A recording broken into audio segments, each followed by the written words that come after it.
Mr. Boy George, ladies and gentlemen.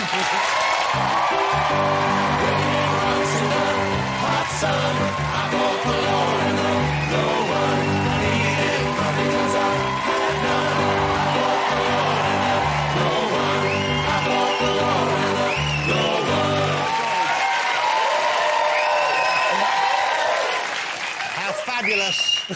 It's fabulous to have you on the show. Thank you so much for joining us today. Thank you. It's been quite the year for you, of course. Yeah, I mean, it's been an amazing year for me, actually, in a lot of ways. I mean, it hasn't all been awful. Let me ask you about the jail thing, then, that part, because how much of the year did you spend in jail? 4 months. I mean, 4 I'm months. still kind of a prisoner now, because I'm still on licence. I spent 4 months in jail, 4 months on tag, home detention, which meant I was on a curfew from 7 to 7. I could go out between those hours. And So you could go out between 7 in the morning, had to be home by 7 at night. Yes. Weekends, you had to stay in or go out? Yeah, I couldn't go in my garden. You can't even leave the house in the, No, the garden? couldn't go in the garden either. How do they know where it is? Is there kind of... You have a Peckham Rolex on your leg. I hear they're quite sought after.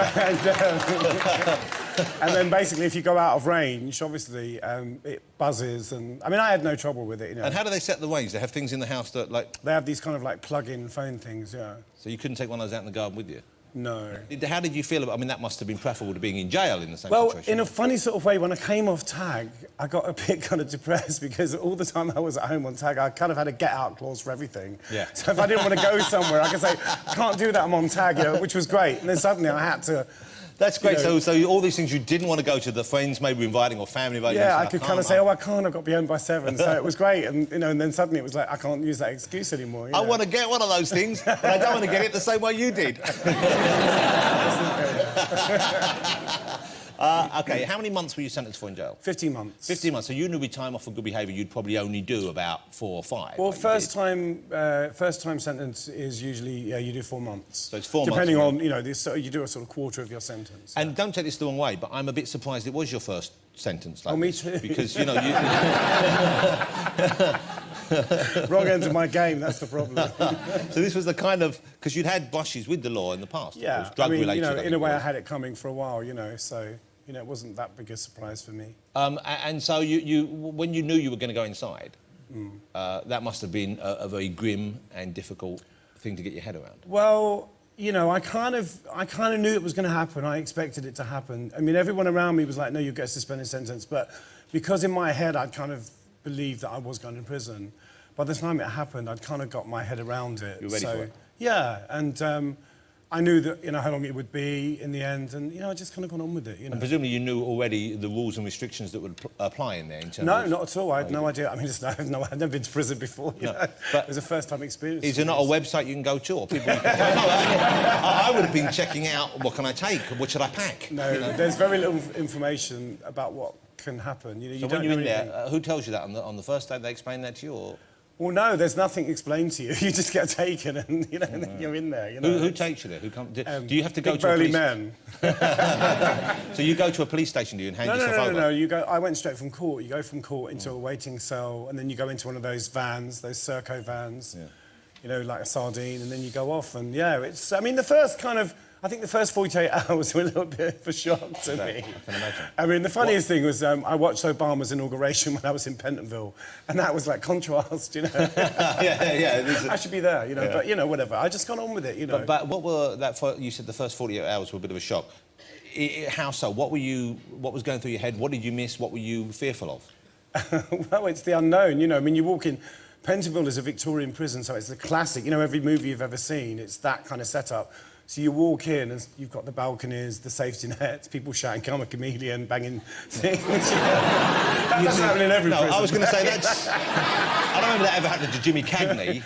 No, but, you know, you get a lot of attention when you first go in, and especially if you're Boy George. They knew you were coming, I guess. Oh, absolutely, they knew I was coming, yeah. So, you know, I got a lot of attention, but... In a funny sort of way, you know, people were actually quite sweet. You know, I mean, people were coming and saying, "Oh, do you need a toothbrush? You know, do you want a mirror?" No, people were actually really nice. But this is the There's some nice people in prison. Well, of course, because Was there any talk of a kind of an escape, a breakout? Did you start? Did you plan? Did you have spoons ready? No, I wasn't Nothing? there. I wasn't there really long enough. You didn't to have a be big bothered about poster that. like Shawshank and you were chipping away, chipping away. I knew he was going to do this. Reduce it to trivial nonsense, yeah. No, you know, I can't understand, I can't begin to, I think, I mean, I empathise with you, but I can't understand how that must have felt. Because you've gone from being, you know, a very, very celebrated public figure, someone who's had their public ups and downs, but suddenly your freedom is taken away from you. And it is taken from you, isn't it? Well, That's the you thing. know, it is and it isn't. You know, what you do when you're in there is you kind of think, well, OK, how am I going to make this work for me? You know, what's the best thing to do?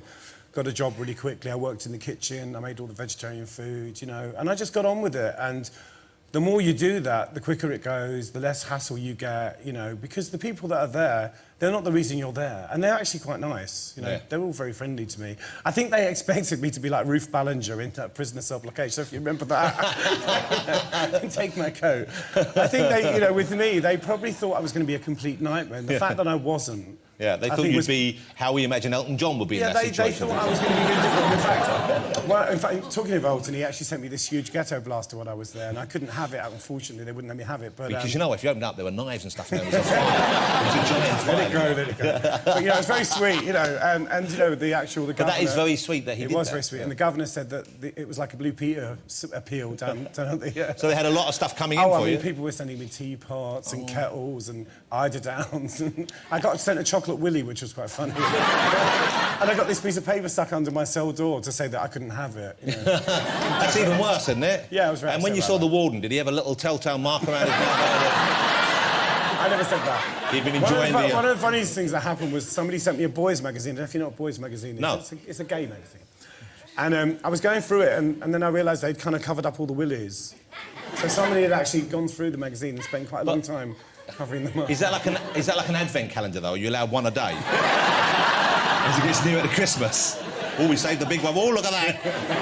That did make me laugh. But, you know, I mean, the thing is, you know, yeah, I made friends in there. I got lots of letters from, you know, people that I didn't know. Well, there was a lot, I know, an awful lot of goodwill towards you. Yeah, a lot of people thinking... and I was very grateful for that. And I think what was interesting was, you know, the fact that you seemed quite accepting of it. You know, you weren't someone who you didn't start complaining, you didn't start pleading it was an injustice. You know, you obviously were getting on with it. And I suspect, please correct me, from the part of you thought, OK, this is something which I can use to take me to the next stage in my life. What, like make a hip-hop album? No, I mean, you know, it wasn't a career move, Jonathan. I know it wasn't a career move. And the album's out next week. It's a concept album. I mean, you know, I think, you know, what I can say about it was that, you know, it was 4 months to kind of be with myself, you know, and I kind of just used the time to kind of think about my life. Let me ask you about the state of health just prior to you going in, because you had stopped during the situation that arose that led you to be incarcerated. Drugs were involved. I was a drug addict, yeah. Okay. At what stage? But you gave up the drugs before you were jailed. I went into prison clean. Yeah, I got clean on March the 2nd, 2008. So I went into prison clean.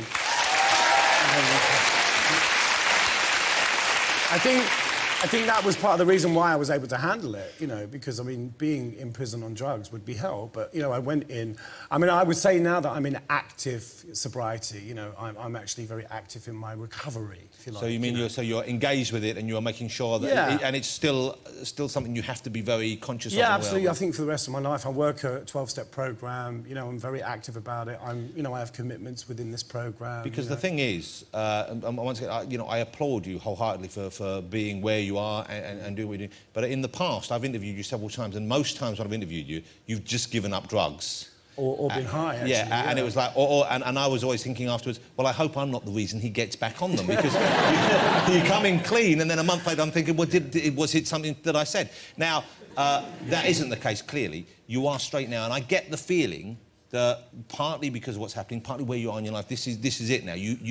Well, the process started before I went to prison. You know, I kind of realised, I had a few epiphanies. I suddenly thought, you know, what have I got to be unhappy about? I have an amazing life, you know. And was it unhappiness that was causing you to use drugs? drugs? I don't know. I think, you know, some of it was proximity. I think that, you know, if you're an addictive person, you cannot be around drugs. And it's available. And if it's around you, you know, I made that fatal mistake of kind of letting people do it around me. And then, you know, one night you have a couple of glasses of wine and you start indulging. And so I know now that I have to be away from it, you know. And that includes everything. I've just given up smoking, which was, you know, major triumph for me, you know. Because you always smoked since you were about... No, I didn't smoke till I was 26. I didn't do anything till I was 26. Everything that I did, I started late. Nothing, George? No, I didn't. Nothing No, you not didn't at all. smoke or drink? A lot of people think that I was on drugs in Culture Club. I never did drugs in Culture Club. Culture Club was the drug. It was only after. It was after. But, you know, this is such a weird story because we're so similar in many ways. Not in every way, but in so many ways. Because I was also someone who didn't hardly... I mean, I used to drink quite when I was a kid because it's the same... We had a very similar sort of working class background in that way. Big family. So you didn't drink, you didn't touch booze when you were younger? No, my parents weren't drinkers, you know. I mean, my family drank at weddings, but I never grew up in a kind of family that drank heavily or... Yeah, but nor did mine. I don't think families did back then. I mean... Oh, no, some people did. Yeah, yeah, I know there were kids. But it wasn't like it is now where most people have wine in the house. I mean, my family used to get a couple of bottles of liqueur in and a bottle of wine near Christmas. Yeah. Every year. And the rest of the year, there was no booze in the house. My dad's brother and sister both died from alcohol, so there was addiction. So you knew, and you were aware of that. I grew up with that, yeah. So, you know... It's a fascinating thing, though, because sometimes we see stars who are like talented performers and musicians and the vulnerability they expose to us and the struggles they go through make them somehow more attractive to us. I mean, I know you wrote a song for Amy Winehouse. Well, I wrote a song about Amy Winehouse, called Your Pain Makes a Beautiful Sound. And there is that. And, you know, you think about why you love certain performers and sometimes the suffering in their life makes you warm even more to them, peculiarly. Yeah, I'm not sure whether I like her because of her problems, but I think there's a kind of incredible vulnerability in her as a performer, as a vocalist, and I think that's what I'm attracted to. I'm not necessarily sure you have to cut your ear off to be sort of, you know, a great artist. No, you know? but there was that in you, certainly when you were younger. Well, there still is that in me. Yeah, but no, I think for a while there wasn't. No, there wasn't. I mean, you know, I think that the one thing I have now, which I never had, is, you know, I'm really happy. You know, and if you'd have asked me a year ago, 2 years ago, if I was happy, I would have really had a problem with that question. I mean, what do you mean? Yeah. You know, I mean, I don't really know what happiness is, but I think that, you know, I'm probably the happiest I've ever been in my life. You'd have found a way of answering it without answering it, really. You'd have been I'd funny been a politician. Yeah, well, we don't want any more of those in the building right now, thanks. just getting in the building. Let's both steer clear of that business. I've always been fascinated with you because, you know, I knew of you. I didn't know you, but I knew of George, like many people of my age did, as just as a kind of figure floating around the fringes of the scene. Before you sung, before we knew you sung. And he was just this weird guy, but a brilliant guy, I thought, who used to dress as a nun, for example, and walk down the King's Road. And, you know, you did, didn't you? You wore a nun's habit and all these stuff. And then suddenly he sang, and I thought, wow, he's got an incredible voice as well. And then you became, just about for a brief period, one of the, if not the biggest pop star in the world. Yeah. I mean, not just here. You know, he's like global phenomenon. But it didn't seem to make you happy. I mean, you enjoyed the trappings of it, but you didn't seem happy within that moment. Well, I think what I know now is that all that doesn't necessarily make you happy, you know. You have to enjoy it for what it is, you know. It's not important. Happiness is not about that stuff, you know, but it takes a long time to realise that. And, you know, when you tell other people who are embarking on, say, a career, when you tell them that, they don't want to hear it. They have to make the mistakes. They have to take that road. And you can't advise people. No one could advise me. You know, people used to say, oh, don't do this, don't do that. You'll end up, you know, in a hole. And I wouldn't listen, you know. Let me ask you about, before we move on from jail, because one thing I was curious about is, when you were in there, did the cell become like a little Boy George island in the middle of the jail itself? Did it have posters and curtains and colourful incense blowing and stuff like that? And... No, you have a board on the wall. It's quite strict about what you can have on the wall. I had Ziggy Stardust, which was great. I had a couple of pictures of friends, obviously family, my nieces and nephews and that. Some pictures of Videsh, you know, from place of Manchester United. Kept me going, you know. And, he's not a football fan. We should add that. It's not why you had him up there.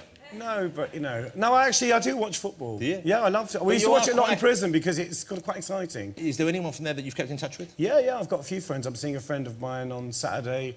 A couple of my friends have just come out. Yeah, I keep in touch with people. I write to people, send CDs, send money.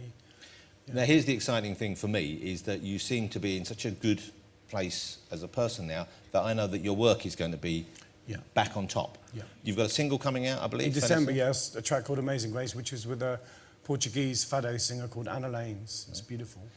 You've got that coming out, and you're going to be doing various different concerts. And some of these, one is a kind of a regular drink and booze, a booze-free night.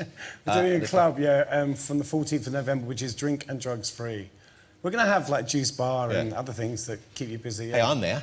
And I've got a gig next Tuesday, live gig in Camden at the Proud Gallery, and then I'm doing a series of nights at the Leicester Square Theatre in December. And this sounds good, because one of the things I've wanted to see you do is perform in a small place again. Yeah. You know, I know you can do the stadiums, and with Culture Club, of course, that was your bread and butter. But to see you, especially as you get older, you know, there's something, I think, more attractive about the intimacy of seeing a performer who's got real talent, but performing in a small venue. You know, it's exciting. Yeah, I'm really excited by it, and I've been doing a lot of writing. You know, obviously, you know, these shows...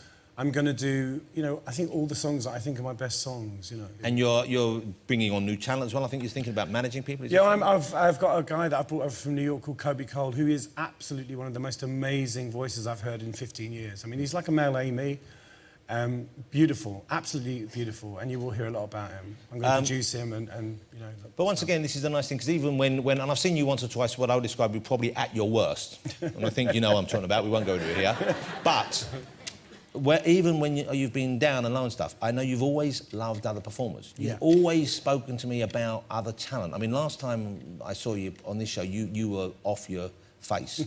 And we had Anthony and the Johnson on, who were great. But you were here because you loved him. Yeah, he's And you incredible. wanted to help him reach a big audience. And I'm thinking, even though I can see you in an unhappy place now and you're not where you should be, you were just there because you wanted to see everyone love this guy. Well, music has always been my salvation. It's the thing that's kind of kept me going through all of my problems. And, you know, I'm very lucky and privileged to be able to do what I do, to do what I love and actually make a living out of it. I mean, that's a blessing, you know.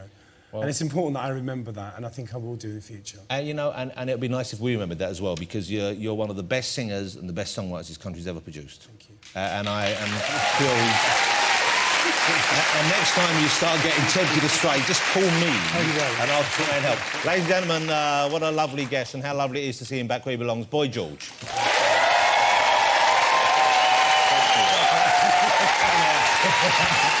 Very good, thank you. Boy George, ladies and gentlemen.